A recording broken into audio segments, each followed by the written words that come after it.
The courtroom brimmed with quiet tension that morning, the kind that settles just before a storm breaks, lawyers adjusting their ties, clerks whispering over case files, spectators glancing between their phones and the front of the chamber with the anticipation of courtroom drama. But none of them, not even the presiding judge, expected that the real story of the day would not be the high-profile civil suit on the docket, but rather the young, seemingly unprepared black man who stood, alone, calm and composed, at the defendant's table. Victoria Langford entered the room like she always did, with tailored precision, heels striking the polished marble floor like punctuation marks, her designer briefcase in one hand and a leather folder tucked neatly under the other arm. Her, blonde hair in a perfect chignon, face set in that unmistakable look of detached authority that had made her both feared and admired across the legal world.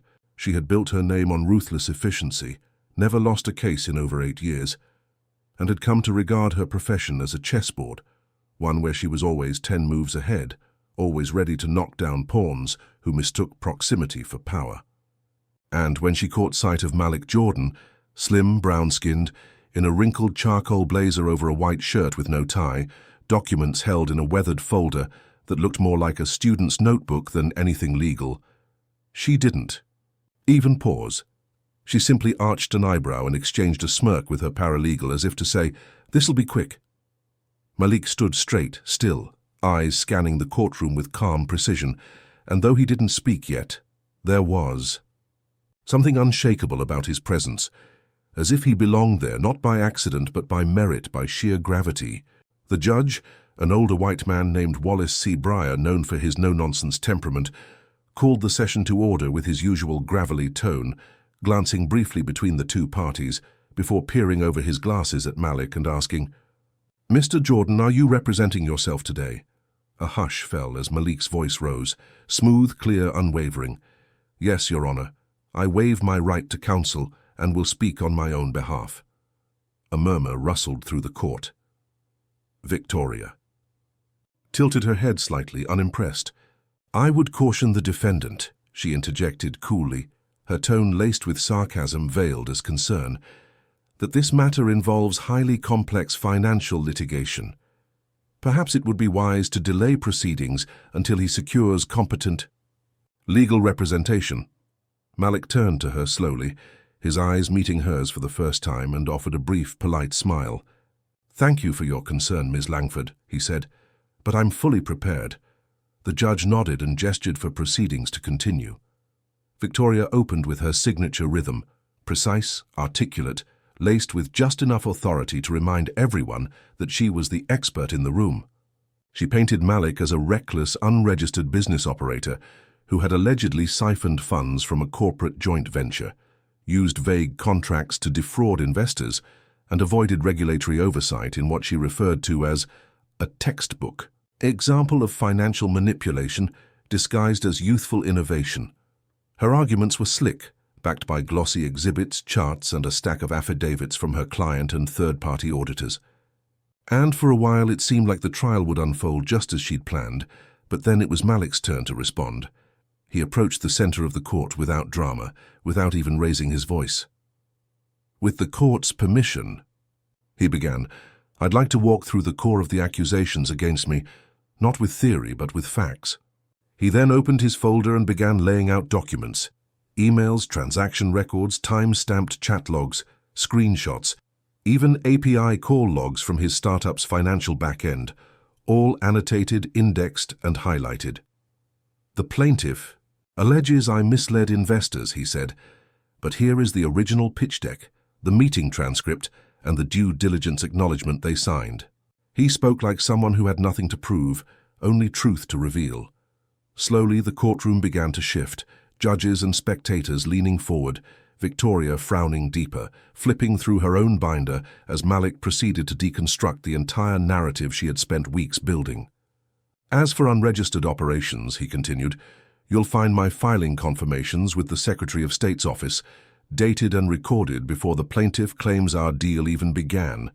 And regarding the supposed fraud, here is the audit trail that contradicts their claim, including their own internal email where their financial officer admits the oversight was on their side." His arguments were methodical, surgical. Every sentence was followed by evidence. Every accusation was met with context. Victoria, for the first time in years, felt something she hadn't felt in a courtroom in a very long time: uncertainty. She tried to object, called his materials inadmissible, but Malik had anticipated that too. "All materials have been submitted to the court clerk per Rule 26 disclosures," he said. "Happy to walk you through chain of custody for each if needed." Judge Breyer narrowed his eyes and nodded. "You've done your homework, Mr. Jordan." And Malik just inclined his head, not smug, not arrogant, just prepared. As the day wore on, Malik dismantled more than just a legal argument. He shattered assumptions. He spoke with precision about SEC compliance, used citations from obscure cases involving digital commerce, referenced opinions from legal journals, even paused once to correct a misused statute Victoria had quoted, citing a federal appellate ruling from the previous year. The court reporter actually stopped typing once to look at him in disbelief. By the time the session ended, Victoria sat stiffly in her seat, her posture unchanged but her mind racing, the sharp edge of humiliation creeping behind her practiced mask of poise. As the judge adjourned for the day and people began to file out, Victoria approached Malik. "Where did you learn all this?" she asked quietly, trying to disguise the awe in her voice.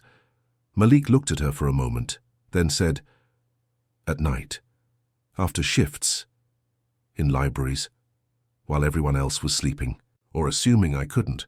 Then he walked past her, not arrogantly, just with quiet dignity, leaving her standing there in a courtroom that suddenly didn't feel so certain anymore. And as Victoria looked at his back retreating toward the exit, she realized for the first time that she hadn't just underestimated a defendant. She had underestimated a mind that didn't need a title, a suit, or a degree to be brilliant, only a chance to speak. The second day dawned colder than usual, the courthouse shrouded in mist, as if the city itself sensed the reckoning about to unfold within its stone walls. And by the time Victoria Langford stepped out of her black town car, with her assistant trailing behind, file folders clutched to her chest, the crowd of reporters, law students, and curious onlookers had already grown noticeably larger. Word had spread about the mysterious young defendant who had gone toe-to-toe with one of the legal world's fiercest advocates, and astonishingly had held his own without flinching. Still, Victoria moved with the mechanical grace of a machine resetting itself, brushing off the sting of the previous day's surprise with cold resolve, determined to reassert control, to remind the courtroom and herself that she was still the queen of this chessboard. But even as she sat, down at the plaintiff's table, she couldn't deny the quiet unease coiling in her chest. Not fear, but something sharper. The disquiet of encountering a mind that could not be neatly categorized or underestimated. A mind like Malik Jordan's. He arrived moments later, no fanfare, no entourage, carrying the same weathered folder, his expression unreadable, though there was something in the way he scanned the courtroom. A gentle calculation, a presence that didn't seek attention, but commanded it anyway. The gallery hushed as the judge entered, and the gavel dropped with a crisp thud that marked the continuation of a battle neither side could now afford to lose.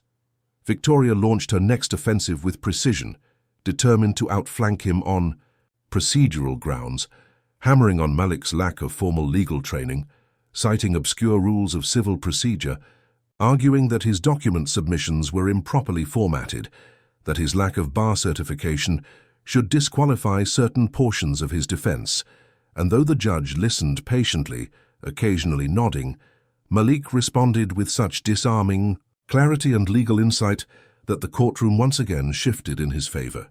"Respectfully, Your Honor," Malik began, "Rule 15b-2 allows for consideration of evidence not objected to at the time of introduction.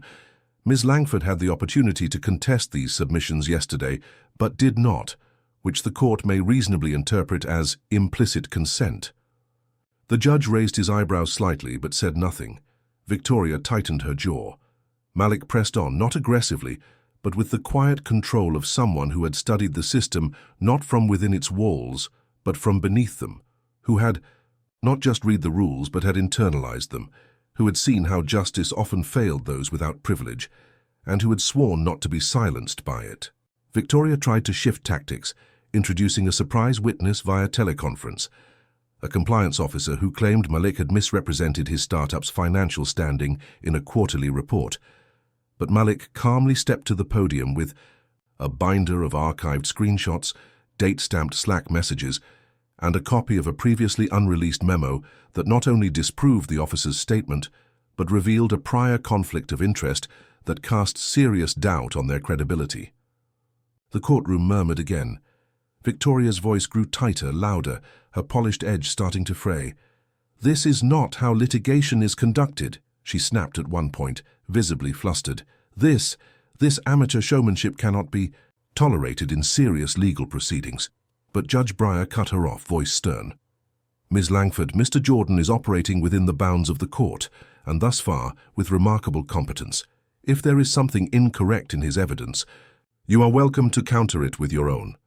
And for the first time, the gallery saw something rare. Victoria Langford, the untouchable litigator, was rattled, not by insults or aggression, but by a man who wielded intellect like a scalpel, who never raised his voice but who could slice through manufactured narratives with nothing but truth, logic, and preparation. Malik never once gloated, never smirked or gloated or tried to play to the gallery. He simply defended himself with a kind of dignity that exposed not only the weaknesses in her case, but also the assumptions that had formed the foundation of it.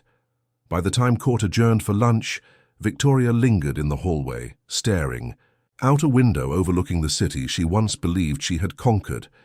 Her assistant approached hesitantly. "Should we review the second strategy packet?" she asked. Victoria didn't respond for a moment, then quietly said, "No. We need a new strategy entirely."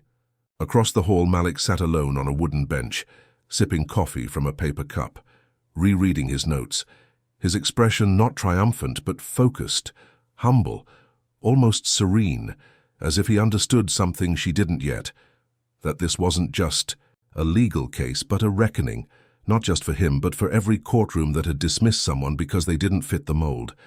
And as the doors reopened for the afternoon session, both combatants returned to their seats, the lines between them drawn deeper than ever, not in skin color, not in credentials, but in perspective, in how they had come to view justice.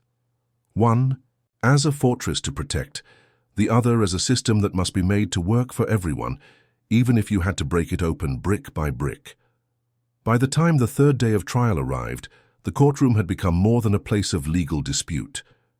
It had transformed into an arena of revelation, where an unexpected challenger had risen from the margins to confront not only the assumptions embedded in one specific case, but the broader arrogance of a system designed to filter out brilliance that didn't come wrapped in pedigree or privilege. And as the spectators filed in, more of them now than ever before, whispering Malik's name, speculating about his background, his education, his audacity, Victoria Langford sat stone-faced at the plaintiff's table, her perfectly tailored navy suit immaculate as always, her legal pad filled with notes, strategies, fallbacks, but also haunted margins of questions she'd never had to ask before. How did he learn all this? Why wasn't he in a courtroom before this? And, most maddening of all, what if he's right? Malik Jordan entered quietly, alone as always, but with the silent gravity of someone whose calm had become his weapon, and though he wore the same simple clothes, carried the same folder, and moved with the same deliberate steps, he seemed transformed, not because he had changed, but because the room now saw him differently, saw the weight of his presence not as accidental but earned, as inevitable.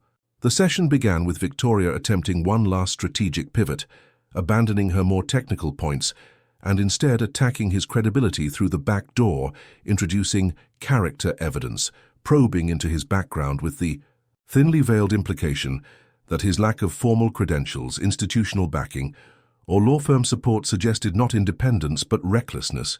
"Isn't it true, Mr. Jordan," she asked, standing before the jury box with an air of moral confidence, "that you dropped out of college in your sophomore year, that you have no bar license, that your business was run out of a shared office?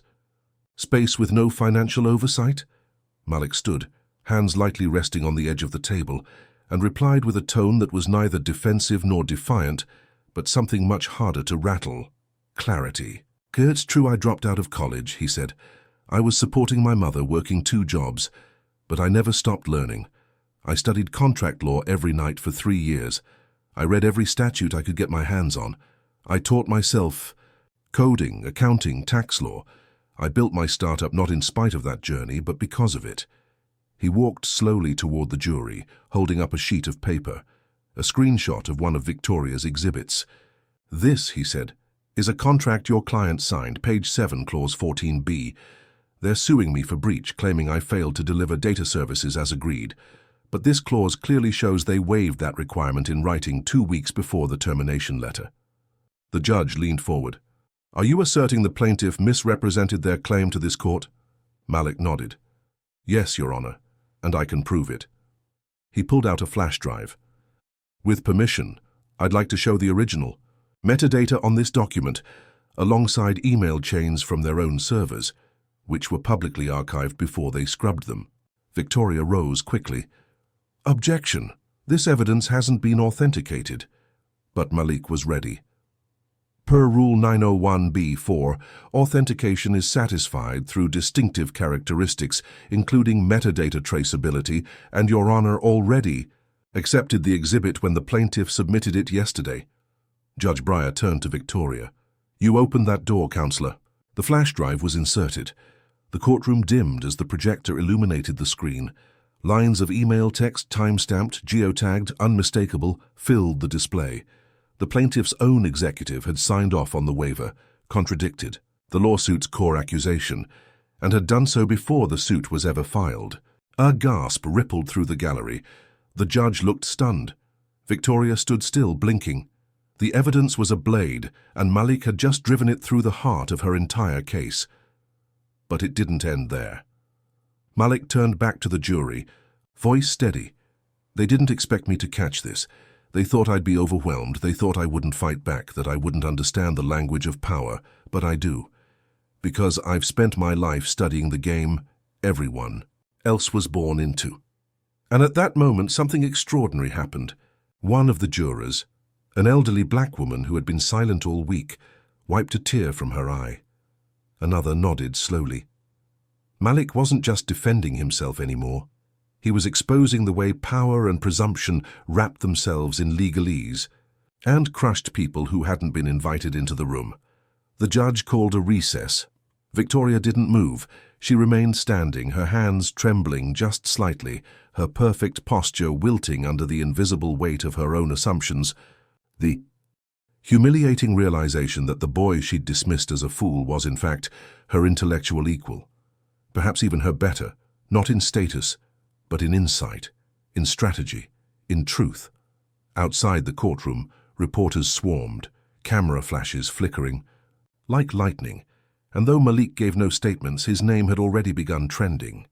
Malik Jordan, us legal lion, self-made defender. And back inside, as the murmurs faded, and Victoria sat down again, she didn't feel anger anymore, or even embarrassment. She felt awe. He had not embarrassed her. He had revealed her. And somewhere in that crack of defeat, something inside her began to change. When the 4th day of trial dawned, the courthouse steps were lined not just with reporters and spectators, but with people. Young law students, civil rights advocates, community organizers, curious professionals, drawn not by spectacle, but by the rare gravity of something real, something raw, something that felt like justice no longer reserved for the privileged few. And as Malik Jordan walked through the crowd in his modest blazer, head held high, folder under one arm, there were nods of respect, quiet handshakes, and even one teenager who whispered, "You're the reason I'm going to go to law school," before stepping back, eyes wide with reverence. And though Malik smiled and nodded, grateful and humble, he didn't pause, not because he didn't care, but because the mission was not yet complete. Inside the courtroom, the air was electric, reverent, as if everyone knew they were about to witness something final, something that would echo far beyond the chamber walls. Victoria Langford sat at her table, silent, the cold confidence of the first day long gone, replaced now with a strange stillness, a space between pride and penitence as she flipped through her documents, not because she was preparing to win, but because she had realized what she truly needed to learn. When Judge Breyer entered, even his gavel seemed quieter, more deliberate, as though the entire room now respected the weight of what was unfolding. "We'll hear closing arguments," he announced, and Victoria rose first. She spoke with professionalism. Yes, but it was different now. Not the clipped authoritative control of a courtroom titan, but the measured words of someone who had tasted humility. "Your Honor, members of the jury," she began, "we brought this case under the belief that Mr. Jordan had violated terms of a contract and harmed our client's business interests. However," she paused, eyes scanning the jury, then resting momentarily on Malik, "what has emerged over these proceedings is something deeper. I won't insult your intelligence by pretending our case still holds the weight it once seemed to. What I will say is that we have all witnessed an extraordinary defense, not just in skill, but in courage and clarity and integrity. And..." With that, she sat down. It was not a surrender. It was something more rare. An acknowledgement. A quiet bow to truth. And then Malik stood, his final words rising not like a weapon, but like a hymn. "I didn't come here to make headlines," he said, "or to outwit anyone. I came here because I was accused of something I didn't do. And I knew the only way to clear my name was to stand here, alone, and face a system that doesn't usually make space for people like me." His voice held steady but deep and anchored with purpose. "I didn't go to Harvard. I didn't clerk for a judge. I wasn't groomed for this. I learned law in public libraries, in late nights after my shift. In the margins. I built my company on ethics, transparency, and community. And because of how I look, how I sound, because I didn't arrive in a suit with a firm behind me, I was seen as a target instead of a partner." He turned toward the plaintiffs, table then to the judge. "But truth doesn't require a title, and justice doesn't belong to pedigree. It belongs to evidence, and the evidence speaks for itself." The silence that followed was heavy, sacred. The jury took less than an ghastly turn. When they returned, the foreperson's voice was clear. "We find in favor of the defendant. All claims dismissed with prejudice." A collective exhale filled the courtroom, as if the entire room had been holding its breath since day one. Malik closed his eyes briefly, not in triumph, but in peace. Victoria rose, slowly, walked to him, and extended her hand, not out of obligation, but out of genuine respect. "You didn't just win," she said quietly. "You changed the room." Malik shook her hand. "So did you. Eventually." She smiled, a crack of warmth in her once impenetrable composure, and then turned and walked away, not defeated, but transformed. Outside, Malik was greeted not with cheers, but something more profound. Quiet nods, tearful eyes, strangers whose faces bore the weight of recognition. He had stood for all of us. Within hours, the story was everywhere. News channels ran specials. Legal forums debated the ethics of representation. Universities reached out. Offers flooded his inbox, not just from firms, but from people who had been waiting their whole lives to see someone like him not just survive the system, but stand above it. But Malik didn't cash in. He didn't rush into contracts or interviews. Instead, he went back to the community where he'd grown up. He opened a free legal literacy center, started teaching classes for underserved youth, helped tenants understand their leases, helped workers fight for their wages. And when a reporter finally caught up with him weeks later and asked, "Why not take the big offers? Why stay in the shadows when you could stand in the spotlight?" Malik smiled and said, "I wasn't trying to become a star. I was trying to become a mirror, so someone else could see themselves in a courtroom and believe they belong there too." And in that answer, in that simple clarity, the legacy of his battle was sealed, not just as a courtroom victory, but as a turning point where law became more than rules and contracts and strategy. It became human, it became accessible, it became Malik Jordan,